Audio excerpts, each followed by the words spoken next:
অনেক ভাইবা চিন্তা মনে হইলো একখান চপেরই দোকান দেই, ভালোই চলবো। চপ যখন আমাকে শিল্প, তাহলে শিল্পটারে একটু উন্নতি করাই যাক। চাকরি বাকরি তো হবো না, ইউটিউবটারে চালাইতেছি, তাও দিয়ে ভিউজ হয় না, কি আর করান যাইবো। তাই ভাবলাম আপনাদের লাগে চপের ভিডিওটাও শেয়ার করি, যদি ভালো হয় তাহলে আপনারাই মতামত দিয়েন যে দোকান দিয়া পারি কি না পারি। চলুন আজকে এই বেগুনি রেসিপিটা আপনাদের সঙ্গে শেয়ার করে নিই। বেগুনগুলোকে খুব সুন্দর পাতলা করে আমার মা কেটে নিল। এবার বেগুনটাকে বেগুনি করার জন্য ভেজে নিচ্ছে আমার বৌদি। আমি শিখি, তারপর তো চপের দোকানটা দেব। সেই জন্য প্রথমে একটা বাটির মধ্যে নিয়ে নিয়েছিল বেসন, কর্নফ্লাওয়ার, চালের গুঁড়ো আর লঙ্কা ভালোভাবে মেখে দিয়ে দিয়েছিল স্বাদ মতো লবণ।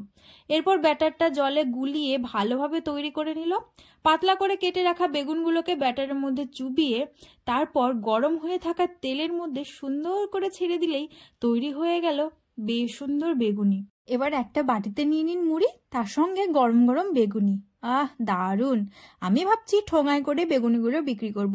কত করে পিস রাখা যায় জানাবেন তো, আর কেমন হয়েছে বেগুনিগুলো সেটাও জানাবেন।